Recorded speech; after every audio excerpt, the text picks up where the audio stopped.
What's up, my wizards? It's Better Mtg here from Mtg. We like it a magic. And you know what?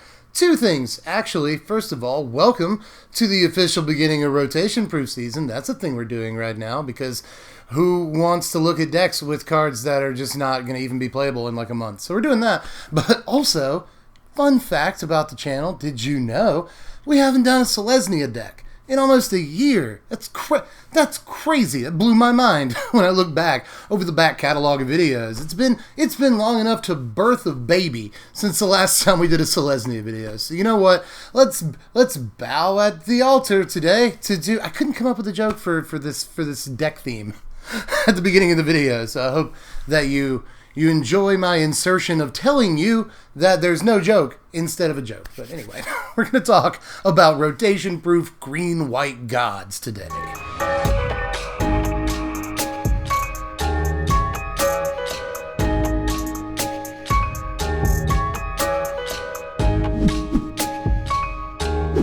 Well, Ziggy left, but Waverly jumped up here, so I guess that's good. But she won't be here long. She's never here for long. Don't get used to her. Yeah, don't give me that look. You already want to leave. I'll let you go. You got your freedom, baby girl. But anyway, today we're mostly here to talk about two creatures, Oketra and Rhonas. Rhonas and Oketra, mighty and powerful gods. Now, I got plenty to say about both of these things, but my channel's philosophy is usually to focus on the cat first. That's what we're going to do here. Kiki shows us that she loves us in a variety of ways, but mostly by getting us 4/4s whenever we drop a creature. So we're going to make sure that that happens as often as possible. So I'll let you know right up front. We're playing 36 creatures in this main deck. Every single non-land card is a creature, but we're doing that for reasons other than just Oketra. We actually have a card in the main deck that kind of forces us to only play creatures. We'll get to it a little bit later. But we want to make sure that every draw, especially once we do drop an Oketra, is as live as possible. And the best way of doing that is just to play nothing but creatures in the first place. So in that way, we get as much value out of the cat as possible. Another important philosophy of the channel, if you haven't noticed. But even when she's not creating a bunch of extra creatures for you and stuff, she's still a beast in combat. She's got claws when it comes to attacking. She's functionally 6 power, and you can sometimes increase her power even more than that. So she just gets exponentially better at dealing combat damage, and she's really difficult to deal with forever for your opponents. She just keeps coming back. So it's a solid creature even if it's not creating value for you, but if it is, then it's just really difficult to deal with a board full of 4/4s plus whatever else you're playing.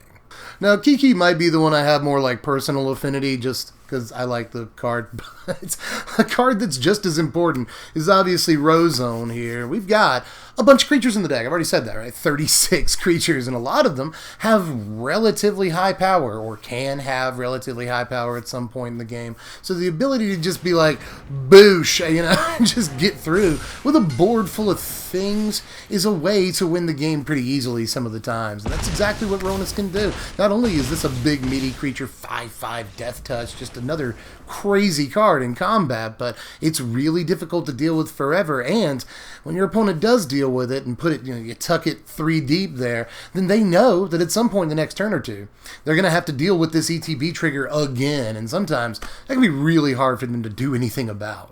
Sometimes you don't even have to have a board full of creatures to really maximize the effect of a Rhonas, especially if you get it in the relative early or mid-game. Like, check out this game, where we drop a Rhonas and suddenly we can swing for 18 with 2 creatures. It's pretty crazy. It's not like we have a huge board of guys here or anything, but it's just enough to take out 2 of our opponent's creatures and set us up to win on the next turn. So now that we know the 2 cards at the top of the concept, let's sort of build from there down because we have to fill 32 slots, preferably with nothing but creatures. And what's the best way to do that in this color combination? Well, I think the best way to start is probably with Mana Dorks. So I went with 4 copies of Pinky and 3 copies of Inky, who I don't like quite as much in this deck, but I still think that these 2 mana rampers are a necessary evil in this deck. We've got some big 4-mana creatures I don't want to ramp into, and of course, we've got our 2 gods, both of which cost 5 mana. Getting them on turn 4 makes them a lot more palatable, so I want to play mana rampers in the first place, but I think they kind of work for different reasons with the two gods that we've chosen to play here. Mostly, if we've already got an Oketra in play, that means that anytime we draw a mana dork in the late game, it's still going to be a really live draw because we get a free 4/4 off of it for just effectively a 2 mana investment. That's really nice. But let's say we already have them on the battlefield and we draw a Rhonas in the late game. Well, if we've adapted Incubation Druid, it smashes in for 6. Even Paradise Druid comes in for 4 in that instance when you pair it with Rhonas. So both of these have their advantages along with the two gods that we're playing, aside from just ramping into them. But we naturally want that too. These turn 2 mana dorks are just kind of a necessary evil because we're trying to ramp into 4 drops and 5 drops, and those are the best games. You know, we get a turn 2 mana dork and we ramp into a 4 drop and we ramp into a god. Those are just the best starts we can possibly get. So you kind of have to really adjust the amount of these that you play upwards. Now, speaking of 4 drops, by the way, in the best possible starts we can get, yada yada, we're playing 4 copies of Nullhide Ferox. Now, this is actually probably the best card in the entire deck. And it also just happens to be the card that calls for us to play pretty much nothing but creatures in our non-land suite in this deck. But again, that's kind of okay, because we want to maximize the usefulness of cards like Oketra and Rhonas. That kind of already calls for playing a lot of creatures anyway. And Ferox's like huge stats and basic hexproof, yeah, they can get rid of it, but it costs them a fair amount of mana if they want to do that at any relatively early point in the game. So, especially if you're able to get it on turn 3, then that's effectively hexproof for 2 turns that really matter. And those things really offset the fact that it just kind of forces us into playing nothing but creatures. I know that some like Gruul decks that play Ferox will play a couple of Domries or even some Domries Ambush here and there, Collision Colossus, but I just hate it. I hate drawing like Prison Realm while I have a Ferox out. I cannot stand it, so I would rather, just for personal preference here, just play nothing but creatures. But again, we're rewarded richly in this deck for doing that, because the main cards we're building around want us to do that anyways. But there's a few more big creatures that we're playing in the deck. We're not quite done, because I've also worked in 3 copies of Voracious Hydra. A slight edit there. I've actually worked it down to 3 copies. Started with 4 in the main deck, moved 1 to the sideboard, because you won't always need a removal piece like this, but it is important to have. Sometimes even in the kind of early game. There are games where I've picked off a Llanowar Elves in early turns after a Paradise Druid or something. Just to make sure that they don't get any more ramp, and it's just this huge tempo move. Plus, obviously, this works crazy well with both of our premier gods in the deck. You know, we drop it when we have an Oketra out, we get to kill something, get a big creature of our own, and a 4/4 on top of that. It's just a ridiculous amount of value, and if we make it relatively big and then drop a Rhonas, well, that's pretty crazy. That could be game over, especially if we elected to double its power when it came onto the battlefield. So there's a lot of good interactions with Hydra in this deck, and I want to play a fair amount of creatures that sort of function as spells, because we don't have the luxury of playing spells in this deck to begin with. So it's important to play some removal, and Hydra's a very good piece at doing just that, while almost always 2 for 1-ing your opponent. Like, this is just better than a Ravenous Chupacabra in a lot of situations, and it's actually a pretty good endorsement for a card. Now, I'm also on 4 copies of Nightpack Ambusher in the 4-drop slot here. Allow me to kind of justify this, because I think that some people might balk at the inclusion of this card, but again, we need creatures that function as spells, and this is kind of that for a few reasons. Just like Voracious Hydra, we can use this as removal. If our opponent tries to swing in on us with an inferior creature, boom, Nightpack Ambusher right then and there will take out something and effectively 2 for 1 the opponent in much the same way a Voracious Hydra or Ravenous Chupacabra will. So I think it's an important card for that function. But as we move through the deck, you'll also notice that a lot of our creatures have activated abilities. You know, we're playing a few things in this deck that make it so that we don't have to do anything on our turn, but we can still get actual value. You know, like we can just let our turn pass, get our wolf, and then maybe adapt a creature, or use a creature's activated ability on our opponent's turn, or even on our turn. Still doesn't count as casting a spell, so we'll get our wolf regardless. So another thing that I like about this card, just in practice, something that I didn't see without playing with it first, is that in this deck, This card allows you to hold back cards in your hand and not play them on your turn, and that's actually kind of a good thing. If you get a wolf or 2 or 3 out plus an ambusher, your opponent is more or less forced to deal with it, sweep the board somehow, and if they do, then you still have a handful of creatures and such that you didn't play on your turn, so you can get right back on board, and it sounds like it's asynergistic, but it actually works out really well.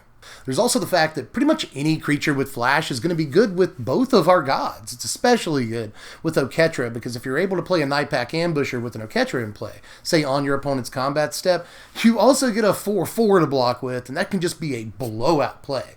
So I love creatures with flash with Oketra, and that seems obvious, but actually with Rhonas we've been able to pull off some cool stuff too. Like you play a Nightpack Ambusher at the opponent's end step, and then you play a Rhonas on your main phase, which means that the Ambusher can swing for 8, just kind of out of nowhere. And we actually did that here to kill this Sorin, but there's plenty of situations where you can do this just to hit your opponent in the face for 8 or whatever. It's actually a much better interaction than you might think, and you might not see it at first, but this card works really well with Rhonas too. But continuing on the theme of creatures that are effectively spells, I'm also playing 3 copies of Hanged Executioner. Now, I gotta bring some clips along to justify this card too, because this is another one I think people will be like, yeesh about. And I do think if you were going Bant with this deck and adjusting the mana base a little bit, Deputy of Detention would probably be a better card in this slot, and you get to play Hydroid Krasis in that deck, which is just yum. But at the same time, while we're just green-white, I think that Hanged Executioner has been a pretty good card. It's pulled its weight for me in a few different ways so far. There are games where it's killed a Drakaseth against Reanimator. That was pretty cool. Like, there was the game where it exiled a Lyra and effectively won the game for us, but there's also a really cool interaction between Nightpack Ambusher and Hanged Executioner. If you just play Hanged Executioner on turn 3, and then turn 4 you hold up your mana to play Nightpack Ambusher. This way, you can effectively, at your opponent's end step, either play a Nightpack Ambusher or kill one of their creatures. If it's important, you didn't waste your turn 4 because you have multiple options open to you. Either kill something and exile it forever, or just play Nightpack Ambusher during your opponent's combat step or something. Both are very good options, and it leads to an interesting little play sequence.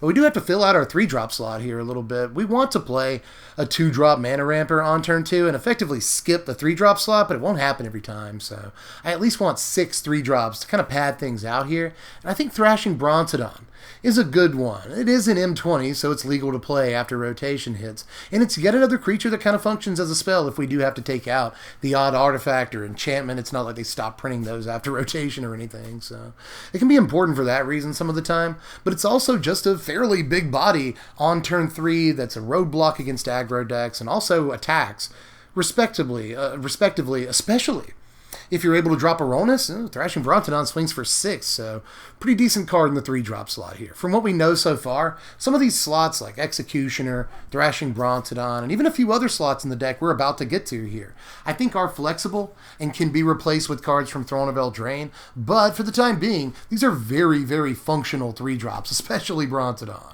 But going back a little bit to the 2-drop slot, I'm going to play 4 copies of Growth Chamber Guardian along with all of the 2-drop Mana Dorks that we're playing here. I want to play at least 10, if not a couple of more, 2-drop creatures in the deck, so I think this is a good way to pad things out if we don't get a Mana Dork on turn 2. Plus, this is a great draw in the early game, or in the late game, pardon me. If you draw this on anywhere past turn 5, basically, then it's even more live than it would normally be because you can play it and still have the mana to adapt it. So it's effectively a 4/4 that draws you another one. If you have a Oketra out, then you just play a Growth Chamber Guardian, get a 4/4, adapt it, make it a 4/4, go get another Growth Chamber Guardian, play it, get another 4/4. It's just crazy the work that this can do if you have a key out. So it's good for that reason, but it's also a fine turn 2 play. And anytime you top deck it in the late game, it's going to be a great draw. But the last non-land in the deck is actually the card I think can probably be replaced the most, if I'm being honest with myself and all of you, and that's Pelt Collector.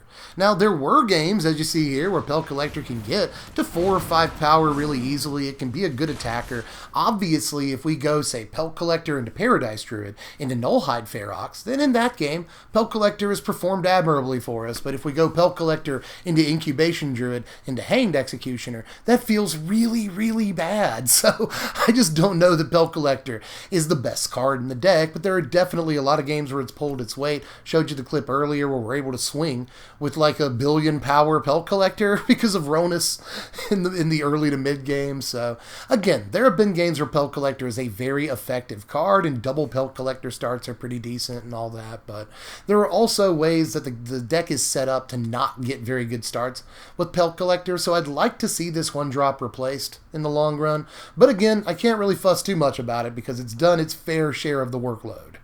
Now, there are 24 lands in this deck, and I've gone back and forth between 25 lands, 2 Incubation Druid, and 3 Incubation Druid, 24 lands. But I think I'd rather have more creatures in this deck for obvious reasons. If we can get away with 24, I think we should. Plus, we still have 16 green sources for all the cards with double green in the deck that we have to cast, plus pretty much guaranteeing that we have to have green mana on turn 2. So that's pretty much cinched up. But we also have 12 white sources. Doesn't sound like much, but we don't have too many white cards in the deck. We have to have double white for our Oketra, but that's okay. We got Paradise Druid. And if we have one white source, then Incubation Druid will make sure that we can cast this. So cast Oketra. I don't know why I'm like this card that's not on screen, but anyway, in summary, we have plenty of sources to cast the cards that we have in our deck, and that's all that should matter. Now here's our sideboard, which presents the same problem as the main deck. We mostly want to have creatures in this sideboard. I just don't want to play. I just don't want to draw Prison Realm, y'all. I just don't. If we have a Nullhide Ferox out, it's just the worst feeling in the world. It somehow feels worse than Pelt Collector into Incubation Druid, if that's possible. So I just don't want to risk it. We're going to play creatures in the sideboard that, again, mostly function as spells, like Crawl Harpooner, which I'll play the full complement of. We lost some games in testing, as is bound to happen, but very often we'll lose to Flyers because a lot of our creatures sit on the ground for the most part, aside from Hanged Executioner. So we've got to have some sort of game against aerial decks, which there are a few of in the format, or just decks that play big flyers. Crawl Harpooner is great, and is a great way of growing your Pelt Collector on turn 2.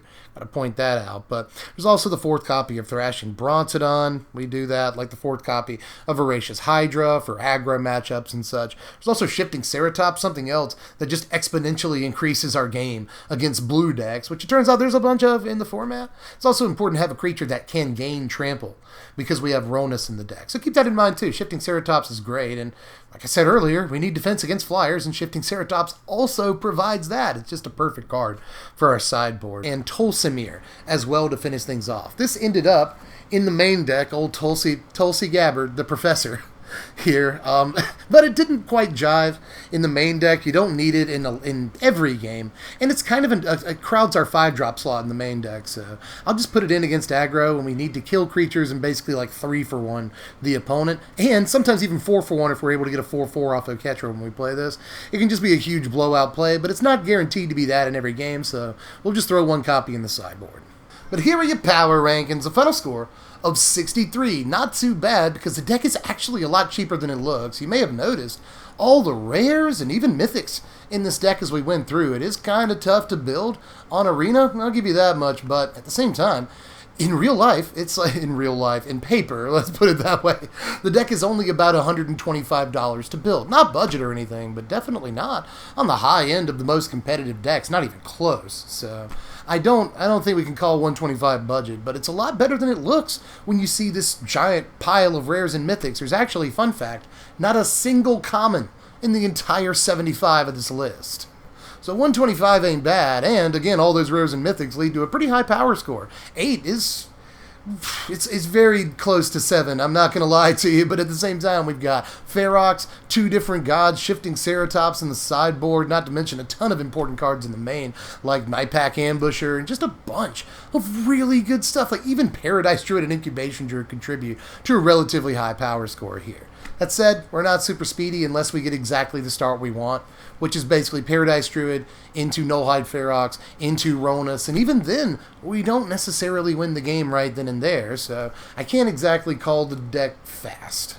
And even though there are a bunch of little synergies in the deck, I also can't call the deck exactly synergy driven. Now there are some cards that force synergy, like the gods and Nullhide Ferox, but you can't at the end of the day call playing a bunch of creatures synergy. As far as versatility, same deal, you know, it's kind of a curve out mid-range or ramp deck, and those decks aren't the most versatile decks in the world, especially when we just don't get to play spells. So our best games are the games where we just don't even interact with our opponent. Just, yeah, whatever. The Pelt Collector, Paradise Druid, Nullhide, Ferox, Oketra, do I win yet? Like, those are the games we want to play, and they don't involve much interaction. So we're not really what I would call versatile.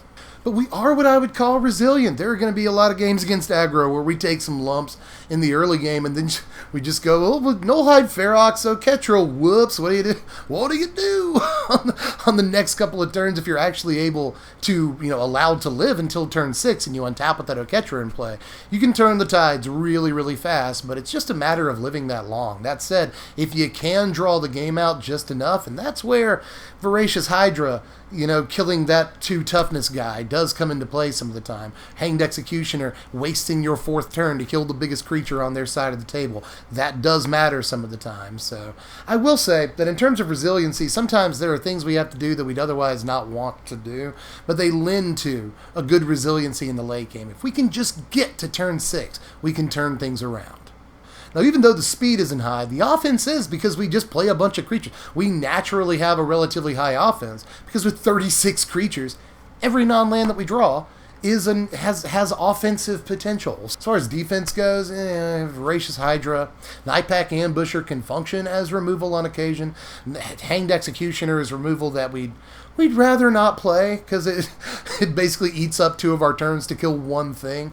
But some games that can really be important. Like here's a game, for instance, just in the middle of the power rankings, where we're able to kill a Dreadhorde Arcanist with a Hanged Executioner, and their whole deck is based around Dreadhorde Arcanist. So against decks like that, a card like Executioner is just top-notch. So do keep that in mind. This can be a very important card some of the time. Or like against Reanimate, where we killed that Drakusith. Their entire game plan is to get Drakusith on turn 4. They did that, still couldn't win because we had Hanged Executioner out. So this card will pull its weight some of its time and all that, but I can't really give the deck a high defense score either. Now in game 1, we have the benefit of a few things. First of all, if we draw gods, those are kind of just good if we can get to them. Against darn near anything. We resolve them against control, and they're going to be a headache for control to deal with. We get to them against aggro, they're going to be really hard for aggro to deal with. They turn around the game.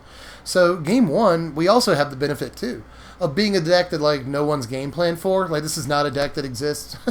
it might exist in the next format, but for right now, like this is not necessarily a deck that anyone's made any concessions for, and that helps it out in game 1. Then we occupy the turn 5, turn 6 space pretty much better than any deck in the format, and if we can set ourselves up for that space, we win game 1 pretty easily. That said, let me finally move on to the board score here.